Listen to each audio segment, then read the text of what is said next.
Hello students, एक बार मैं फिर आप सभी लोगों का स्वागत करता हूं और मैं बात करने वाला हूं हमारे topic life style development of starfish के बारे में, जिसमें हम बात करेंगे इनकी हिस्ट्री के अगले स्टेज की, जब इनमें रिप्रोडक्शन की प्रोसेस होती है तो फर्टिलाइजेशन होता है। फर्टिलाइजेशन के बाद क्लीवेज, और क्लीवेज के दौरान ही मोरूला, ब्लास्टुला और गैस्ट्रुला स्टेजेस बनती हैं। अब गैस्ट्रुला स्टेज के बाद जो गैस्ट्रुला स्टेज है ये कन्वर्ट हो जाती है एक लार्वा में, जिसे कहा जाता है बाइपिन्नेरिया लार्वा।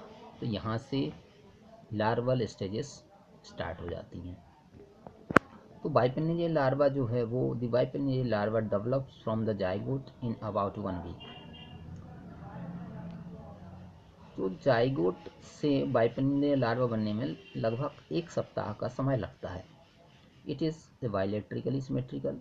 ये लार्वा जो है वो बाइलेट्रली सिमेट्रिकल होता है, जिसमें कि preoral and post oral ciliated band पाए जाते हैं, and a preoral lobe with preoral loop. और इसमें एक प्रीओरल लूप के सहित प्रेजेंट होता है, जो कि सिलिएटेड बैंड इसमें प्रेजेंट होते हैं। The various projections emerging out of its body, और इसकी बॉडी में विभिन्न प्रकार के प्रोजेक्शंस बाहर की तरफ निकले रहते हैं, जिन्हें आर्म्स या भुजाएं कहते हैं। Inside the body appear the coelomic apparatus and the alimentary canal. और इसके शरीर में भीतर की तरफ सीलोमिक एपरेटस और एलिमेंट्री कैनाल प्रेजेंट होते हैं। तो दी बाइपिन्नेरिया लार्वा फीड्स ऑन डायटम्स। तो जो बाइपिन्नेरिया लार्वा होता है वो डायटम्स के ऊपर ये फीड करता है, उन्हें खाता है और उसी के ऊपर ये निर्भर रहता है। It swims freely by forwarding its anterior end. और ये स्वतंत्रता पूर्वक ये घूमता रहता है। After some time the bipinnaria larva transforms into the next larva stage the brachiolaria larva. कुछ समय के बाद जो बाइपिन्नेरिया लार्वा है ये कन्वर्ट हो जाता है या बदल जाता है ब्रैक्यूलेरिया लार्वा में। अब हम बात करते हैं इसकी अगली लार्वल स्टेज, जिसे कि ब्रैक्यूलेरिया कहा जाता है। तो in the brachiolaria larva the side lobes of bipinnaria increase in length. तो जो बाइपिन्नेरिया लार्वा के जो साइड लोब्स होते हैं वो लंबाई में थोड़े से बढ़ जाते हैं और ये सिलेंडर हो जाते हैं, और सिलिएटेड आर्म्स, और इसकी जो आर्म्स होती हैं वो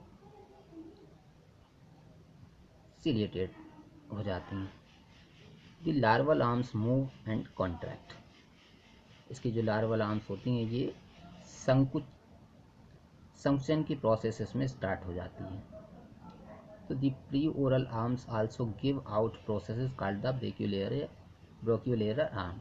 तो जो प्री ओरल जो आर्म्स होती हैं वो एक टाइप के प्रोसेस बनाती हैं, जिन्हें कि ब्रैक्यूलर आर्म्स कहा जाता है।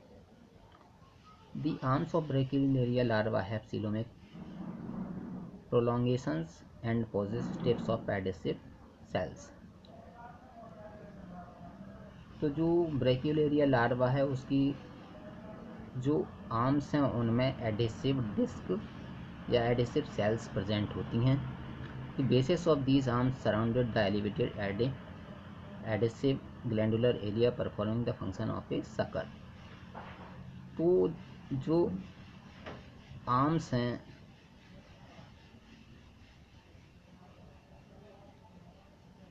वह एडिसिव एरिया से सराउंडेड रहती हैं, या जो आर्म्स के सराउंडेड एडिसिव एरियाज या एडिसिव सेल्स पाए जाते हैं, जो कि जिनका काम होता है सकर्स की तरह या फिक्सेशन डिस्क की तरह काम करती हैं, जो कि ब्रैक्यूलेरिया लार्वा को किसी सबस्ट्रेटम या किसी हार्ड सरफेस से अटैच होने में हेल्प करती हैं, जो कि जब ये लार्वल स्टेज जब अपने मेटामॉर्फोसिस की तरफ अग्रसर होती है उस दौरान।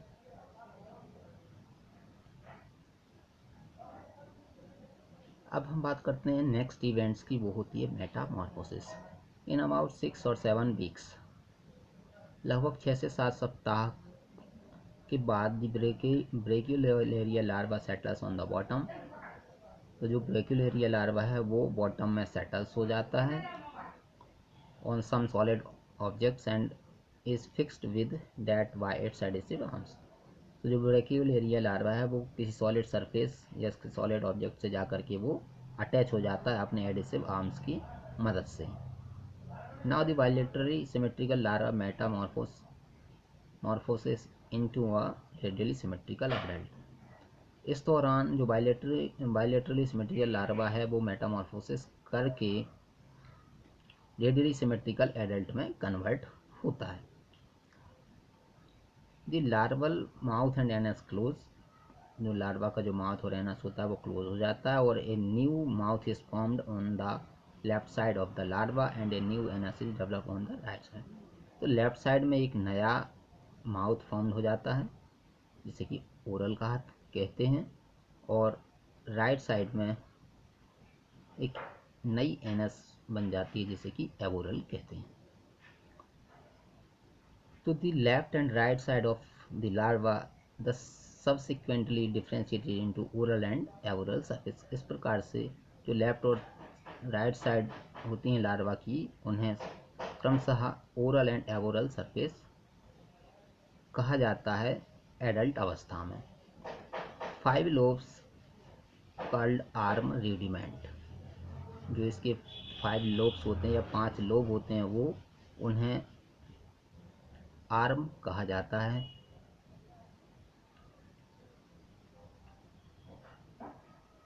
तो ये जो आर्म है ये ओरल और एबोरल एक्सिस से बाहर की तरफ ये ग्रोथ होते हैं। इन लेटर स्टेजेस, बाद की अवस्थाओं के दौरान, the skeletal elements appear on the arm rudiments and the radial canals grow into them. बाद में इन आर्म्स से ही रेडियल कैनाल्स या इन आर्म के अंदर ही रेडियल कैनाल्स फॉर्म होती हैं। In each arm 2 pairs of outgrowths from the coelom form the first tube feet। तो in each arm, प्रत्येक आर्म से 2 जोड़ी आउट ग्रोथ्स निकलती हैं जो कि फर्स्ट ट्यूब फीट बनाती हैं, और जो ट्यूब फीट हैं वो सर्व करते हैं अटैचमेंट में। तो ये जो ट्यूब फीट होते हैं वो इस जो न्यूनेट ट्यूब स्टारफिश है उसको ये अटैचमेंट में या चिपकने में मदद करते हैं। The newly detached rudiment of the body of sea star is less than 1 mm with short stubby arms।